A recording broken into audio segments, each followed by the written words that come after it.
Assalamualaikum warahmatullahi wabarakatuh. Jumpa lagi di dalam video tutorial dalam serial manajemen, yaitu saat ini kita membahas tentang serial komunikasi bisnis atau komunikasi korporat. Pada pembahasan kali ini kita akan membahas tentang perencanaan strategi komunikasi korporat, di mana pembahasannya adalah yang pertama kita akan membahas tentang makna strategi dan strategi komunikasi. Berikutnya adalah salah satu model. Jadi ada banyak model, yang diambil satu model yang dianggap paling strategis dan ilmiah dalam tataran teoritis dan yang bisa dijadikan faktor-faktor penelitian di dalam tataran empiris. Salah satu model strategi komunikasi korporat dan contohnya. Nanti akan kita bahas model apa yang dimaksud. Kemudian yang berikutnya adalah model perubahan komunikasi Kurt-Lewin beserta implementasinya. Model perubahan ini berbeda dengan model strategi. Karena apabila model strategi itu adalah dalam tataran teoritis yang nantinya akan digunakan sebagai patokan teoritis untuk penelitian atau riset. Tetapi apabila nomor 3 adalah dalam tataran praktis, tatkala kita dihadapkan kepada perubahan-perubahan komunikasi. Baik, kita bahas dahulu yang pertama, yaitu makna strategi atau strategi korporasi. Jadi kita khususkan makna strategi ini adalah ke dalam strategi korporasi, yaitu sebagai berikut.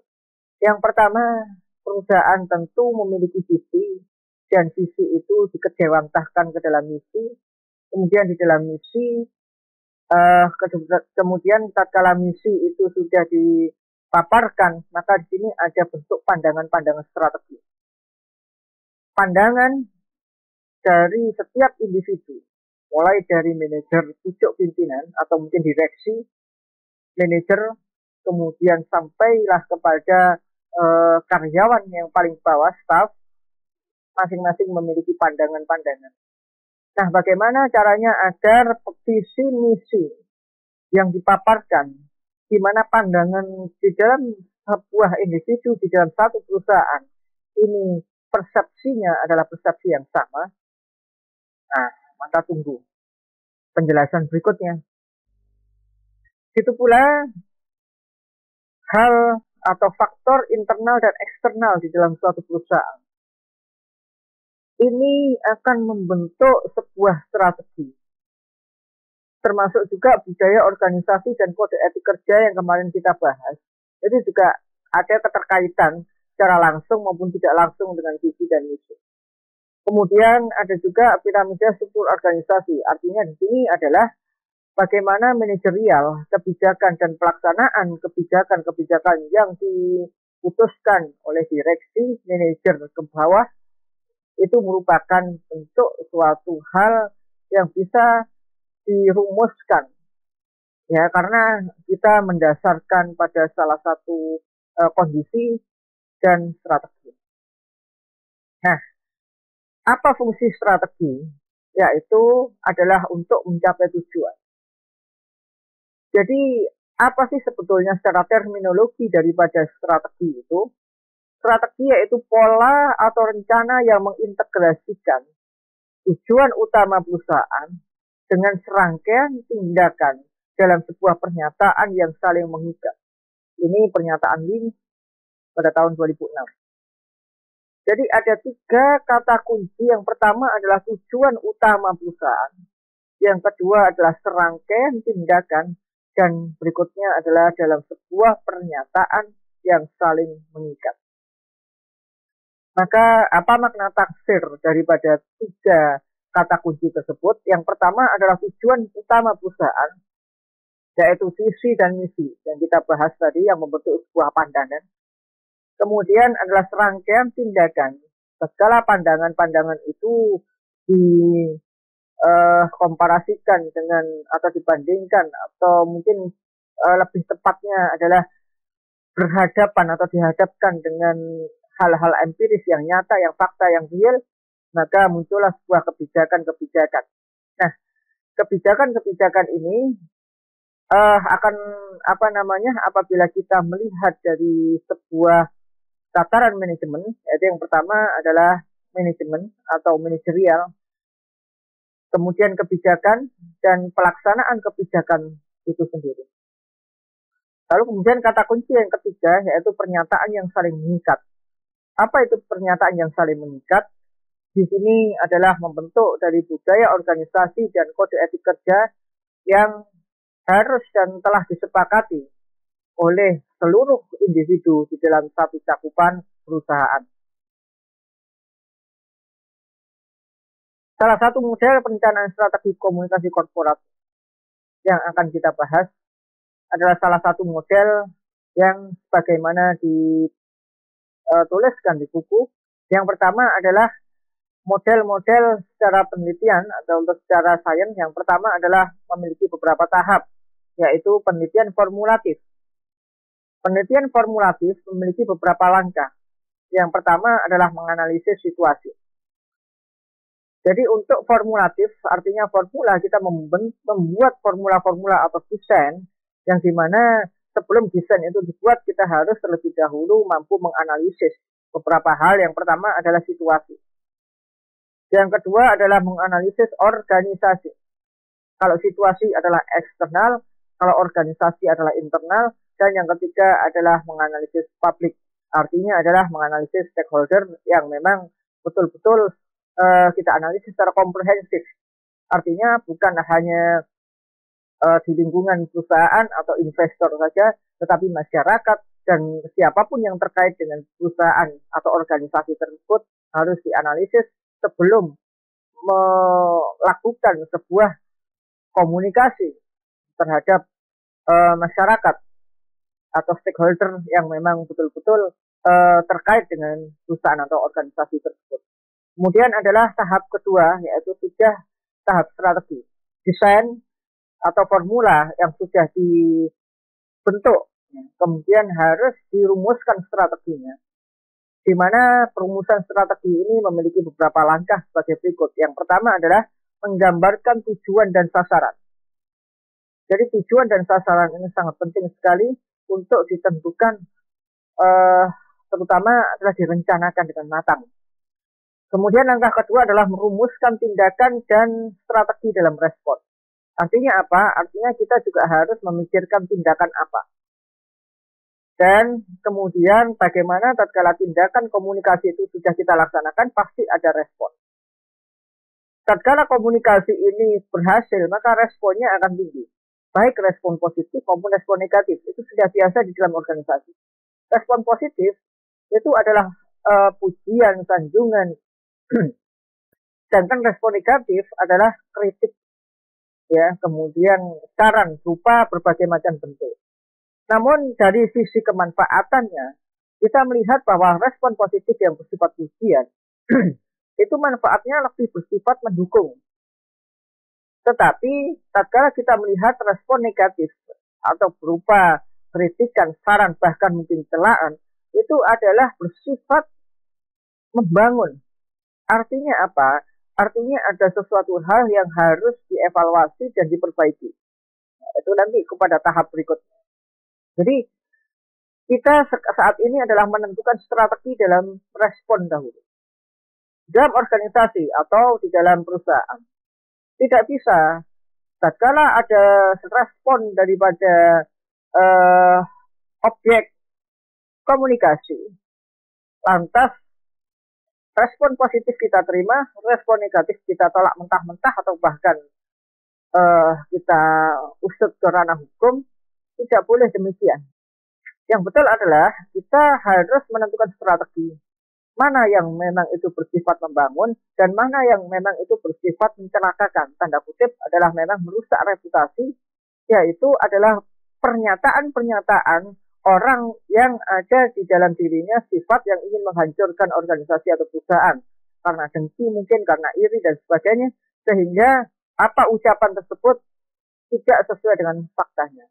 Namun apabila yang dimaksud itu adalah kritik dan saran ini dalam berbagai macam bentuk, bisa satir, bisa sedikit kata-kata yang menekan dan sebagainya, maka di sini sesuai dengan faktanya, sesuai dengan realitasnya, maka ini harus direspon. Bagaimana cara meresponnya? Itu butuh strategi. Karena di situ pasti muncul gejolak, ya. Pasti muncul emosi. Dan bagaimana strategi emosi, bagaimana manajemen emosi itu harus betul-betul dipikirkan tatkala memang kita akan mendengar respon. Perusahaan atau organisasi seringkali tidak siap dengan yang namanya respon negatif. Tetapi dengan namanya respon positif, itu adalah suatu hal yang tentu semua orang siap. Tetapi respon negatif belum tentu siap. Maka dari itu perlu dibentuk sebuah strategi dalam mendapatkan respon objek komunikasi, kemudian kita sendiri juga harus merespon mereka, dan itu juga butuh strategi. Dan langkah ketiga adalah menggunakan dan melaksanakan komunikasi yang efektif yang telah disusun dalam strategi. Tahap ketiga adalah mulai dari pelaksanaan. Pelaksanaan ini juga butuh strategi.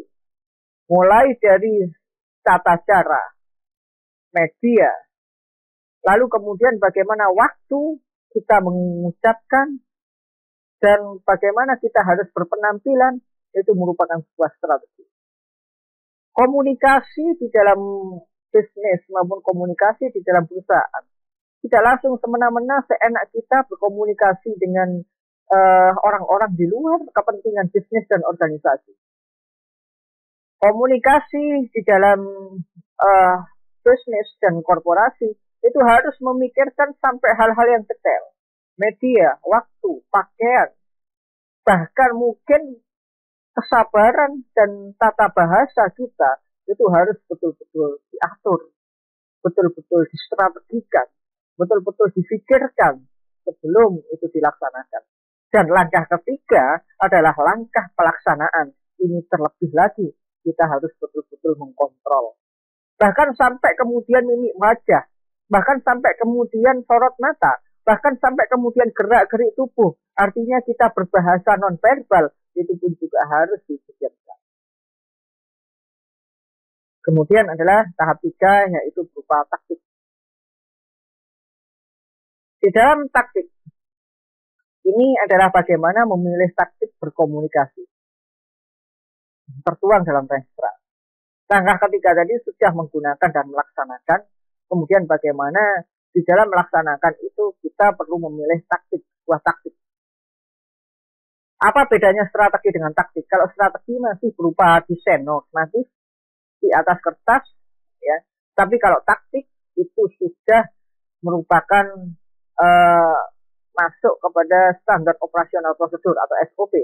Pelaksanaan. Bagaimana kita harus melaksanakan strategi. Dan sudah betul-betul bisa diterapkan di lapangan, itu namanya taktik.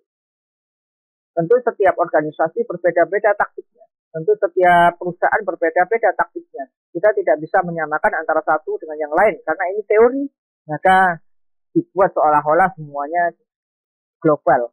Padahal di dalam implementasinya di setiap organisasi dan di setiap perusahaan tentu berbeda taktiknya. Kemudian yang kedua adalah implementasi daripada rencana strategis. Nah, ini baru kemudian setelah memilih taktik baru betul-betul diimplementasikan jangka pendek, menengah, ataupun panjang. Jadi tidak sekedar berkomunikasi, tapi implementasi secara berkelanjutan. Tahap terakhir adalah tahap evaluasi. Yang pertama adalah melakukan evaluasi. Evaluasi pada kesalahan-kesalahan komunikasi, termasuk juga pada kritik, pada saran. Baik itu kritik yang bersifat saran, kritik yang bersifat lembut, satir, misalkan sindiran, atau mungkin kritik yang bersifat keras, ya, yang memang itu lebih menekan.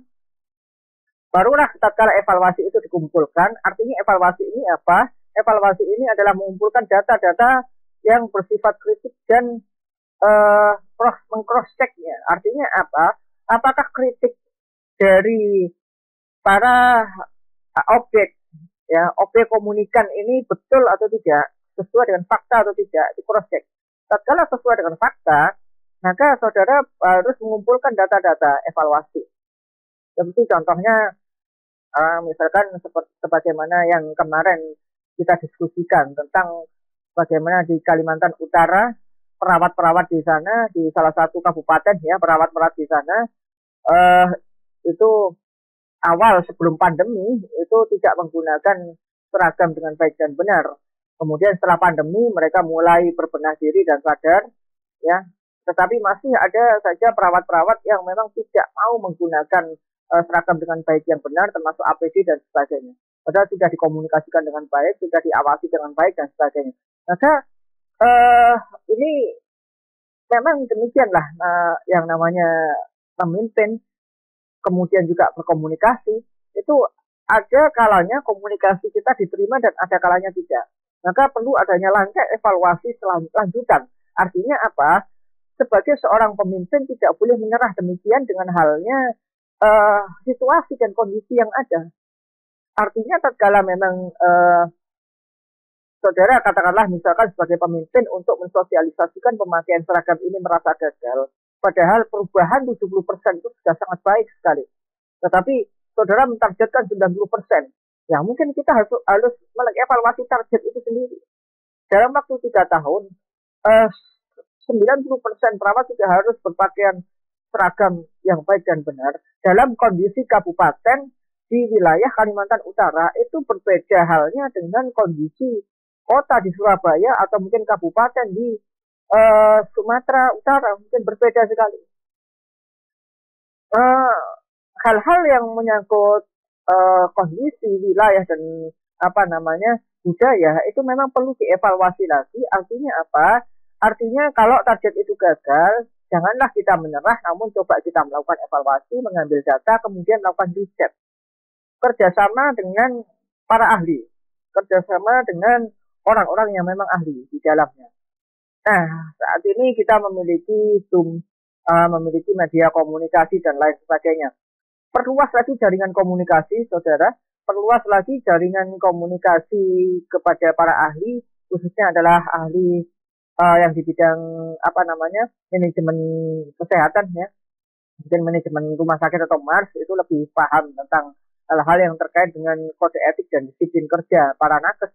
Nah, silakan saudara untuk berkomunikasi jarak jauh karena memang di sana mungkin keterbatasan akses dan wilayah dan sebagainya.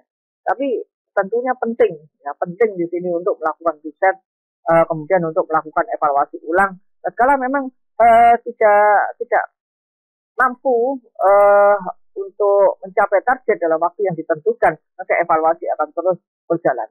Nah, dan itu memang tiap wilayah itu berbeda-beda penanganannya dan kecepatan perubahannya. Termasuk akan kita bahas nanti adalah perubahan komunikasi. Nah, ini adalah implementasinya, ya. Misalkan di perusahaan provider, kalau tadi memang ada kasus ya kemarin diskusi dengan saya, salah satu pimpinan ya, yang menaungi perawat-perawat yang ada di salah satu provinsi di Indonesia, yaitu di Kalimantan Utara, yang dimana di situ ada salah satu kabupaten yang perawatnya itu belum atau tidak mau ya, masih belum mau lah katakanlah awalnya ya, belum mau menggunakan seragam dengan baik dan benar. Ya, jadi bajunya ya pakaian biasa, jadi tidak bisa membedakan mana perawat dan mana pasien. Ini kan berbahaya sekali, menyangkut nyawa orang. Lalu kemudian ada peraturan pemakaian seragam itu di tahun 2017 dan ditargetkan di tahun 2020 itu 90% berubah. Namun ternyata 90% itu tidak tercapai, yaitu 70% lah yang hanya tercapai, maka kurang 20%. Saya rasa di wilayah tersebut sudah sangat bagus untuk perubahan 70%. Namun demikian merasa gagal karena 90% tidak tercapai. Maka dari ini silakan lakukan evaluasi bersama, jangan sendiri atau ditangani sendiri, tetapi adalah terkait dengan pihak-pihak lainnya. Ya, terkait dengan banyak masyarakat, terkait juga dengan banyak elemen dan juga terkait dengan banyak ahli di sini. Jadi tidak satu atau dua orang ahli. Karena saran yang satu dengan saran yang lain hanyalah sekedar saran, gitu kan? Yang memahami kondisi wilayah dan implementasi adalah yang ada di wilayah tersebut. Sehingga mungkin perlu komunikasi lebih intens lagi di atasan, kemudian juga melakukan riset dari apa namanya, dari pihak-pihak yang terkait di sana. Mungkin di sana ada kampus-kampus swasta yang bisa terjun lapangan, ya terjun lapangan. Jadi harus melihat kondisi dan situasinya, barulah bisa diputuskan kebijakan apa yang bisa dikomunikasikan untuk meningkatkan 20 target 20%. Nah, sekarang kalau di perusahaan apa namanya provision seperti ini. Penelitian formulatif langkah 1 yaitu yang pertama adalah menganalisis tren masyarakat di masa pandemi. Kita masuknya di masa pandemi ya. Jadi kalau sudah masa pandemi berlalu bagaimana? Nah, ini akan ada kebijakan baru lagi. Namanya ada new normal. New normal itu entah sampai kapan. Ya, semoga saja setelah pandemi ini ya kita new normal, yang dimaksud new normal ini adalah normal yang lebih baik lagi. Ya, bukan new normal artinya kita harus bermasker sampai kiamat, tidak. Ya, ibaratnya kalau bermasker terus dalam kondisi biasa begini, tanda kutip dalam kondisi biasa maksudnya dalam kondisi yang tidak berdebu, yang kecuali kalau misalkan ada kebakaran hutan ya sampai atau mungkin ada polusi udara yang tinggi, maka masker tetap digunakan. Jadi maksudnya adalah kondisi pandemi. Setelah pandemi sudah memang dinyatakan sudah berlalu. Nah, kata berlalu ini juga hanya nakes yang tahu, ya, dan juga pakar-pakar yang terkait. Artinya kapan masa pandemi itu bisa bisa dikatakan sudah berlalu dan masyarakat sudah bisa bebas dari pandemi. Nah, ini memang tafsiran sangat banyak sekali. Di dalam tafsiran masyarakat awam kita tidak dengarkan ya. Tapi kalau dalam tafsiran ahli itu sangat-sangat banyak, apalagi masyarakat awam gitu ya kan. Maka dari itu kita fokus pada ahli, dan tatkala ahli itu menafsirkan ya, ada tafsiran A, B, C, maka ya kita tunggu kesepakatan mereka. Kalau tidak ada kesepakatan, ya kita masih menyatakan masuk di dalam tren masa pandemi. Maka kita harus menganalisis itu. Bagaimana masa pandemi ini terjadi, tren ini terjadi, sehingga ada kata new normal ini, bagaimana nanti bisa tren masyarakat di masa new normal ini bagaimana. Yang kedua adalah menganalisis jumlah, skill, dan kesiapan personel. Nah, jadi tahap kedua, tatkala implementasinya, itu adalah menganalisis jumlah, skill, dan kesiapan personel. Personel ini penting. Jadi bagaimana dong? Ya bekerja sama dengan subdivisi personalia di divisi marketing dan juga produksi. Ya karena atau operasi karena kita provider berarti operasi jasa. Gitu. Jadi antara manajemen atau divisi operasi dengan divisi marketing harus saling bekerja sama. Personelnya siap nggak untuk mengkomunikasikan kepada target dan sasaran. Target dan sasaran ini bukan hanya calon pelanggan, tetapi juga mungkin tatkala kita bekerja sama dengan perusahaan-perusahaan lain atau komunikasi internal, kita memberikan kita memberikan strategi taktik kepada para pelaksana lapang yang memang itu dia terjun ke masyarakat untuk melakukan promo di masyarakat. Yang ketiga adalah menganalisis pasar, menentukan segmentasi dan target. Nah, ini penting. Jadi kita harus menganalisis pasar, kemudian menentukan segmentasi dan targetnya. Itu adalah tahap formulatifnya.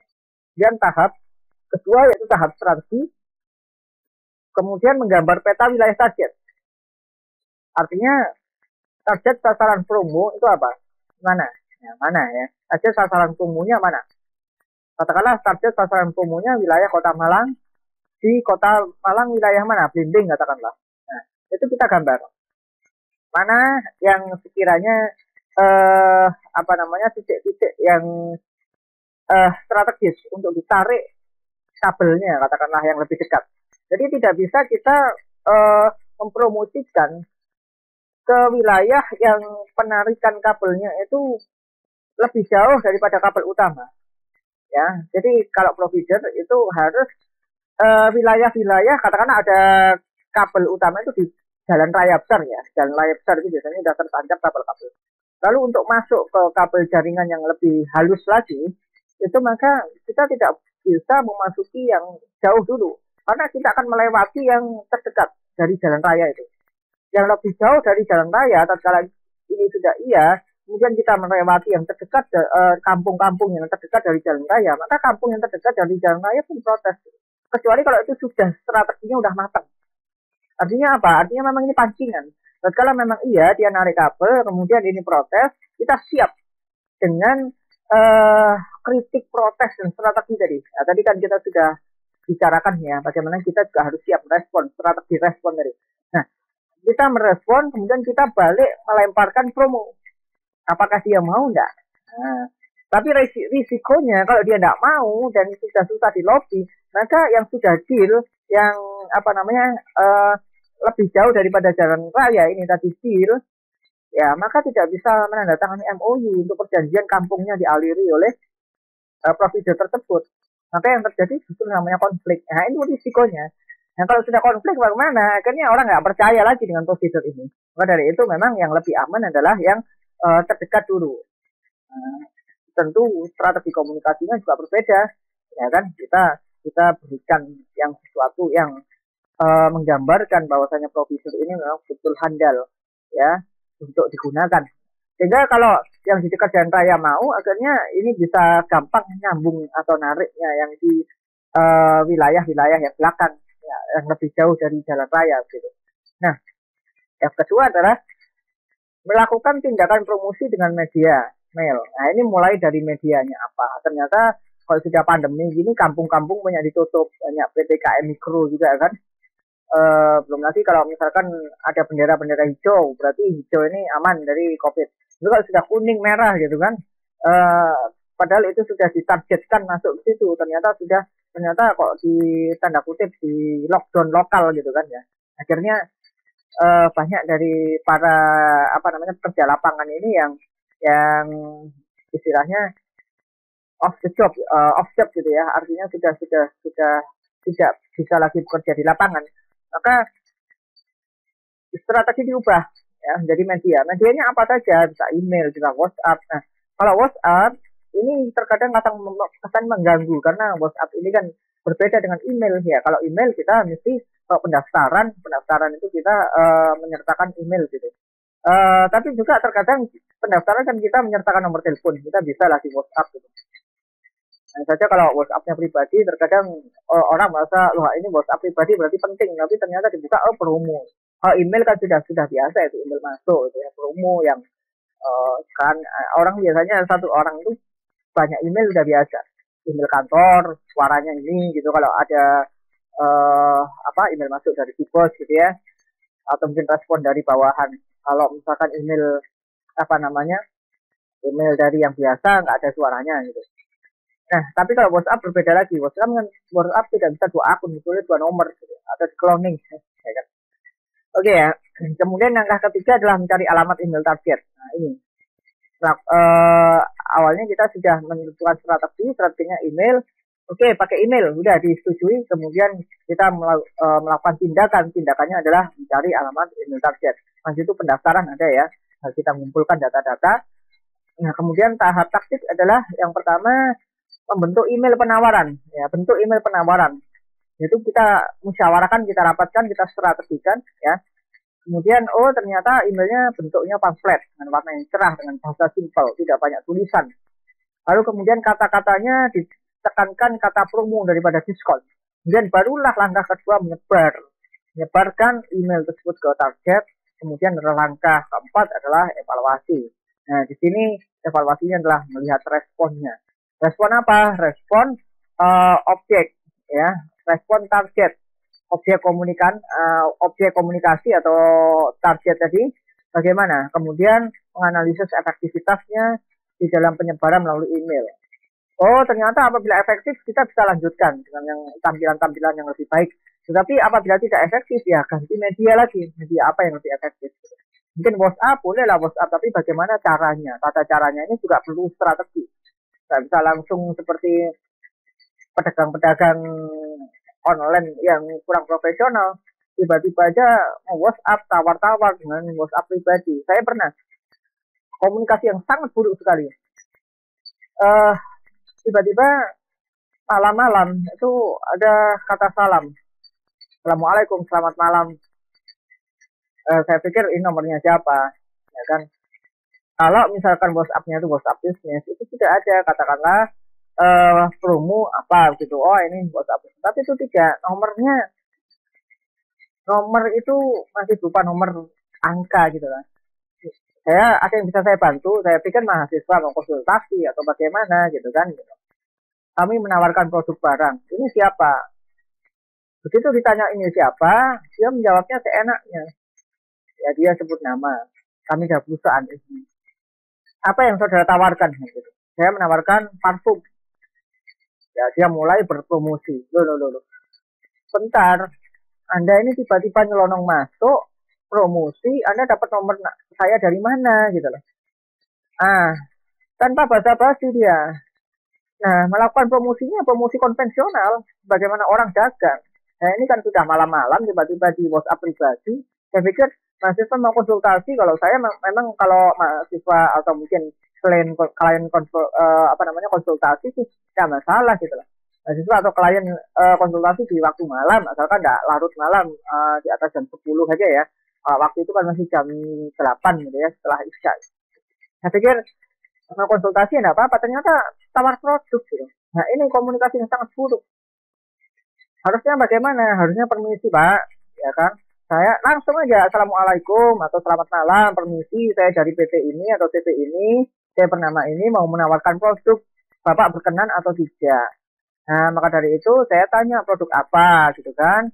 Produknya adalah produk ini, Pak, begini. Silakan nanti apabila Bapak berkenan bisa menghubungi kami lagi.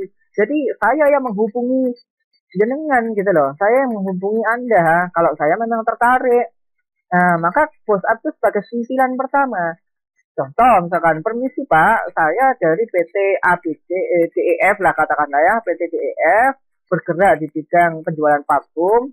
Saya mau menawarkan promo, silakan Bapak cek di alamat ini. Apabila berkenan, silakan hubungi saya kembali. Saya tinggal ngecek alamat saja, bagus enggak? Kalau memang parfumnya bagus, seperti kan ada itu parfum yang sesuai dengan kepribadian gitu kan. Bukan unik gitu loh. Nah, apa sih ini kok parfum sesuai dengan kepribadian, tanggal lahir dan sebagainya, baunya ini, tanggal lahirnya ini, baunya ini kan. Itu berbeda-beda, ada campuran teknologinya, ada videonya di web itu. Dan saya bisa menghubungi nanti. Itu tidak. Assalamualaikum gitu aja. Jadi orang penasaran. Waalaikumsalam, ini siapa? Sebut namanya. Ada keperluan apa? Ada yang bisa dibantu? Ini ada promo parfum harga sekian. Jadi banyak ngomong di WhatsApp itu. Saya sebentar. Anda ini tahu nomor saya dari mana gitu kan? Oh, saya tahu nomor Bapak dari database. Nah, ini kan mencurigakan. Database mana? Kok dia bisa tahu nomor saya dari database? Database-nya siapa? Orang yang menyimpan nomor WhatsApp seseorang itu berarti perusahaan loh. Berarti dia sudah berkomitmen atau sudah menandatangani kesepakatan atau MOU, dia tidak boleh menyebarkan nomor pribadi orang. Nah, ini kok bisa penjual parfum yang notabene saya tidak pernah memberikan nomor HP ke penjual parfum. Ya, biasanya memberikan nomor HP ya ke kalangan-kalangan perusahaan yang memang terkait dengan saya, yang saya kontak kerjasama seperti provider internet, dan seperti penjualan ya, atau kalau kita membuka satu akun di satu laman Android atau apa, itu kan penting email. Nah, dia bisa mengatakan saya dapat dari database. Langsung saya blokir, saya nggak mau orang seperti ini. Buruk sekali komunikasinya. Ya, dagang nggak seperti itu, bisnis nggak seperti itu. Ya kan begitu. Apalagi kelas perusahaan. Kalau sudah seperti ini, sudah perusahaannya perlu evaluasi. Betul. Kemudian adalah langkah kedua, yaitu mengidentifikasi variabel problem hambatan komunikasi dan mengembangkan media komunikasi yang lebih efektif dan efisien. Nah, ini berikutnya adalah model perubahan komunikasi Kurt Lewin. Ya. Model perubahan komunikasi Kurt Lewin itu pakai C ya, bukan pakai K ya. Tapi bacanya tetap Kurt Lewin. Yaitu yang pertama unfreeze. Unfreeze ini adalah pencairan. Sehingga tatkala mau merubah bentuk komunikasi, merubah bentuk model komunikasi, maka kita kan lingkungan yang tepat, bikin lingkungan yang tepat. Sehingga suasananya akrab. Ya, kalau kita suasananya lebih akrab, berarti lebih cair. Bagaimana kalau itu formal? Formal tapi akrab. Ada kan? Kemudian adalah change. Kalau sudah akrab, sudah nyaman, sudah walaupun formal tapi sudah nyaman, maka ubah. Ya, dukunglah perubahan sebagaimana keadaan yang diharapkan. Yang terakhir adalah refresh. Refresh itu artinya bekukan lagi. Nah, artinya kenapa kok dibekukan gitu ya? Karena kalau sudah cair, berubah, kemudian sudah berubah, sudah ditetapkan itu. Memperkuat elemen-elemen akar perubahan. Misalkan perkuat budaya organisasinya, bikin kode etiknya yang lebih nyaman, lebih fleksibel, bukan fleksibel ya, lebih nyaman gitu ya, lebih aman, lebih nyaman, dan lebih menekankan ke pengawasan. Nah, ini implementasinya. Tahapan adalah unfreeze. Katakanlah misalkan ini di salah satu perusahaan, yaitu yang pertama kalau tahap pencairan, yaitu memotivasi dan mempersiapkan seluruh individu terkait untuk melakukan perubahan. Nah, ini butuh waktu. Nggak hanya sebulan 2 bulan, paling tidak mungkin minimal 3 bulan, triwulan ya, 1 triwulan atau 1 semester. Lalu kemudian dalam apa? Dalam mengenalkan media komunikasi di masa pandemi. Misalkan ini ada Zoom, ada Google Meet, ada macam-macam yang nyaman yang mana nih? Kalau misalkan kondisi pandemi ini ada yang kena, katakanlah ada yang positif ya, apakah itu OTG atau entah itu reaktif, maka dia harus di karantina di rumah. Atau mungkin sudah membentuk klaster di dalam perusahaan itu, maka ya tidak bisa masuk kerja, tidak bisa, harus di rumah gitu ya. Terus meminimalisir orang terkena pandemi juga. Ini karena perusahaan mengatakan bahwasanya bisa lah kalau nggak kerja di rumah, harus kerja di kantor. Tapi demikian, kalau ada karyawan saudara yang sakit, karyawan Anda yang sakit, jangan sampai reaktif gitu kan. Maka bagaimana saudara atau Anda sendiri bisa bertanggung jawab? Karena untuk untuk nakes itu mengatakan bahwasanya yang pernah komorbid atau yang pernah terkena reaktif ya, kalau mungkin OTG mungkin saya nggak tahu, tapi yang jelas saya pernah membaca tatkala memang itu reaktif itu masih meninggalkan jejak atau bekasnya. Maka dari ini bekasnya bisa hilang atau enggak, ada yang mengatakan bisa, ada yang enggak, tapi tergantung gitu loh. Bisa pun juga lama gitu sembuhnya, bekasnya hilangnya itu. Maka untuk meminimalisir ini ya saudara harus siap dengan komunikasi jarak jauh. Nah, karena perusahaan kadang-kadang tidak mau mengambil resiko drop penurunan produksi dan sebagainya, maka sudah tetap harus semuanya masuk ke perusahaan dengan tes rapid ya, atau bahkan swab dan sebagainya. Namun demikian ini sangat beresiko. Maka hendaknya kalau memang harus masuk adalah menggunakan shift ya, shift sehari libur, sehari masuk, atau beberapa hari masuk, beberapa hari libur, dan sisanya adalah dikerjakan dari rumah. Dan ini harus siap media komunikasinya, bentuk komunikasinya, tata cara komunikasinya, khususnya di zona merah ya, di kota-kota besar. Kalau memang sudah zona hijau ya tinggal langkah antisipasinya saja, masuk tidak apa-apa, tapi langkah antisipasi harus 3M itu harus dijalankan dengan baik. Dan adalah change, perubahan. Kalau memang sudah jadi ada kondisi awal pada kondisi yang diharapkan, maka perusahaan harus melakukan komunikasi dengan teknologi yang efektif di masa pandemi ini. Jadi ada Zoom, ada Google Meet, ada Slack, ada macam-macam. Nah, mana yang paling efektif, dirasa efektif oleh perusahaan dan dirasa cost-nya ini pengeluarannya bukan paling kecil ya, tapi cost-nya itu efisien gitu ya. Jadi ibaratnya kita mengeluarkan dana itu adalah untuk membeli sebuah media yang secara tata caranya mudah digunakan ya, nyaman, dan secara waktunya dengan kos yang dikeluarkan ini secara waktu agak panjang bisa digunakan ya. Akan ada misalkan dengan sekian $, nah, itu 1 bulan, jangka waktunya berapa, kemudian orang yang bisa masuk berapa gitu kan, masing-masing ada kelebihan, ada kekurangan. Kemudian barulah kalau sudah familiar dengan media itu, barulah kita lakukan refresh. Ya, ditetapkan kode etiknya menggunakan media ini, tata caranya bagiannya seperti ini, tata cara kerja dengan cara work home ya, work from home atau WFH itu seperti ini dan sebagainya dan sebagainya. Oke. Kemudian kendalanya apa? Kendala di dalam perencanaan strategis dalam mengkomunikasikan kebijakan. Yang pertama biasanya kurangnya komitmen. Ya, bagaimana kalau kurang komitmen gitu? Jadi orang yang membuat strategi, yang mengkomunikasikan strategi, sampailah yang kepada dikomunikasikan itu rasa ogah-ogahan gitu. Bagaimana? Yang pertama adalah pikirkan perubahan dan dampaknya. Karena ya seperti kemarin yang di Kalimantan Utara yang permasalahan perawatan. Nah ini pasti hendaknya memang sebelumnya harus sudah dipikirkan ya dalam kondisi masyarakat, wilayah dan juga mungkin ada keadaan yang seperti ini, coba dipikirkan gitu ya. Bagaimana tatkala kita berkomunikasikan ternyata ada orang-orang yang nggak mau gitu kan. Nah itu saya rasa sudah memikirkan hal itu gitu. Tinggal bagaimana mungkin kesiapan tatkala memang ini betul-betul terjadi. Ya, menentukan target 90% dalam waktu 3 tahun itu saya rasa ya mungkin perlu dievaluasi gitu dengan kondisi situasi keadaan yang seperti itu gitu ya. Karena berbeda halnya dengan kondisi situasi dan keadaan yang memang itu di kotanya, di Banjarmasin misalkan atau di Balikpapan atau di Samarinda, beda lagi dengan di kabupaten-kabupaten yang memang itu memerlukan akses lebih lanjut lagi gitu. Dalam artian kan aksesnya itu juga penting juga, membentuk sebuah karakteristik, membentuk sebuah kode etik dan budaya organisasi. Kemudian yang kedua adalah mengambil data-data yang diperlukan untuk pemetaan strategi. Nah, jadi ini langkah-langkah yang akan dilakukan, datanya harus siap gitu ya, datanya harus siap. Tatkala kita mau berkomunikasi nanti dampaknya apa.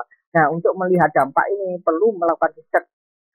Ya, itu data-data kita kumpulkan, lalu kemudian kita bentuk tim riset untuk menentukan strategi. Berikutnya yang ketiga adalah menganalisis data dan memaparkan hasil analisis untuk membentuk strategi ya tadi sudah dibahas. Kemudian adalah yang kekhawatiran yang berlebihan. Kendalanya adalah kekhawatiran yang berlebihan. Nah, manusia itu kadang-kadang begitu ya. Belum terjadi sudah mikir macam-macam. Mikirnya ya kalau positif, bagus. Sesuatu yang ini kalau sudah ada kebijakan pasti akan mudah. Kecuali kalau memang sudah betul-betul menabrak aturan ya, menabrak aturan.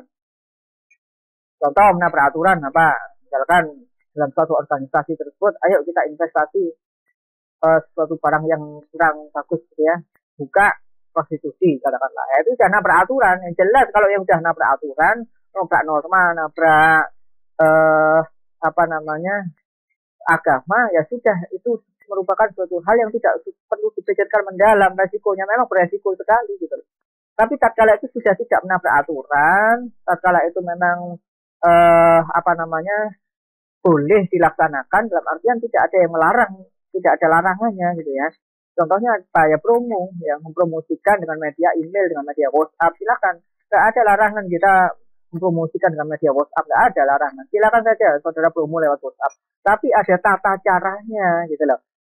Ada etika dan sopan santunnya di dalam berkomunikasi gitu. Jadi nggak bisa langsung masuk begitu saja. Nah, maka perlu adanya rencana strategi hal ini. Ya.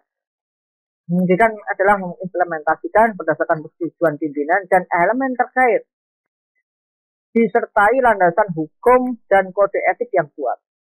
Sehingga tatkala misalkan ada kasus, misalkan seperti komunikasi yang kurang etis dan sebagainya, ini bisa juga dikonfirmasikan ke ranah hukum.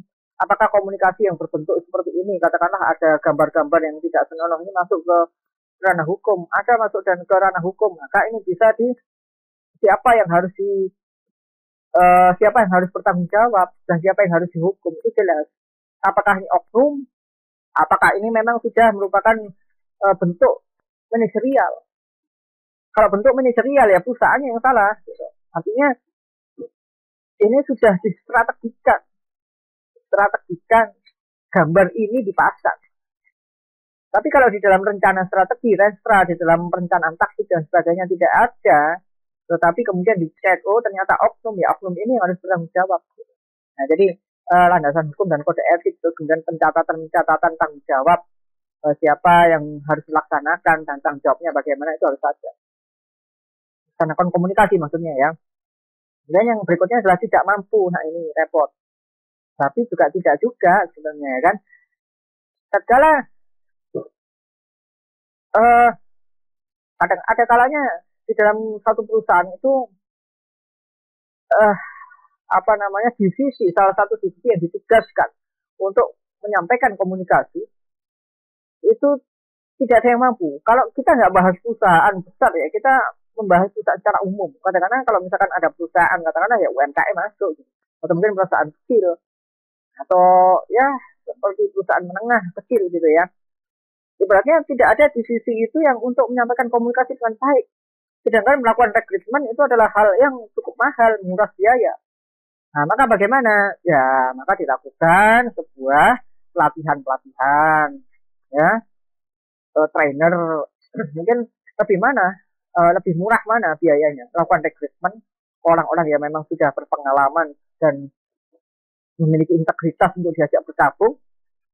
Kalau sudah diajak bergabung, sudah tanda tangan kontrak MOU, berarti konsekuensinya harus memberikan gaji, ya, tunjangan, bonus, upah dan lain-lain, gitu loh. Apakah kita memanfaatkan orang-orang yang ada, lalu kemudian kita latih mereka? Kalau kita tidak bisa melatih, artinya tidak bisa off the job ya, on the job gitu.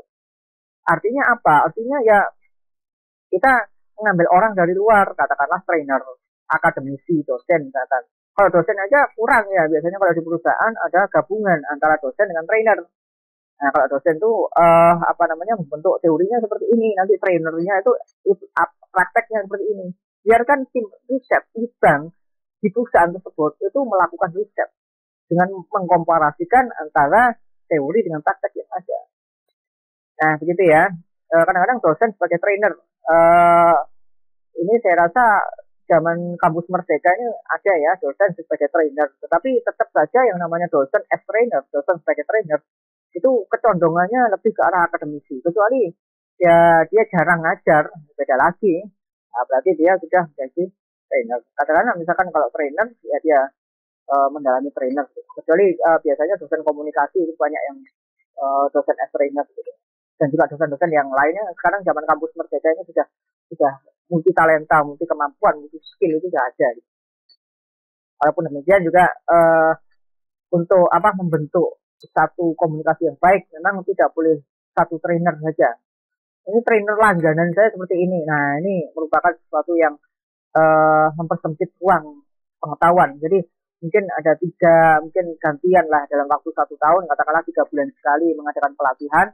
Maka bulan pertama ini, bulan kedua ini, bulan ketiga ini, ya nanti bulan pertama ini lagi. Jadi sehingga ada pengetahuan yang lebih. Gitu. Dan kurangnya komprehensif. Nah, ini biasanya melakukan strategi memikirkan strategi komunikasi, kemudian mengevaluasi, itu cakupannya kurang luas gitu ya.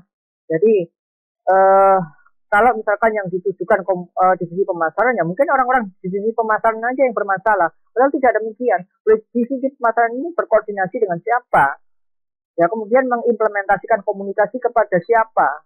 Itu harus dirunut juga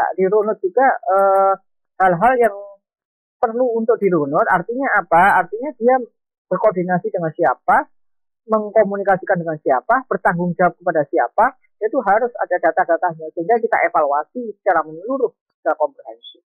Kemudian yang bisa saya sampaikan untuk materi ketiga di dalam pertemuan keempat ya. Tetapi kalau materinya video tutorial ini sudah video tutorial ketiga dalam menentukan strategi komunikasi dan makna strategi.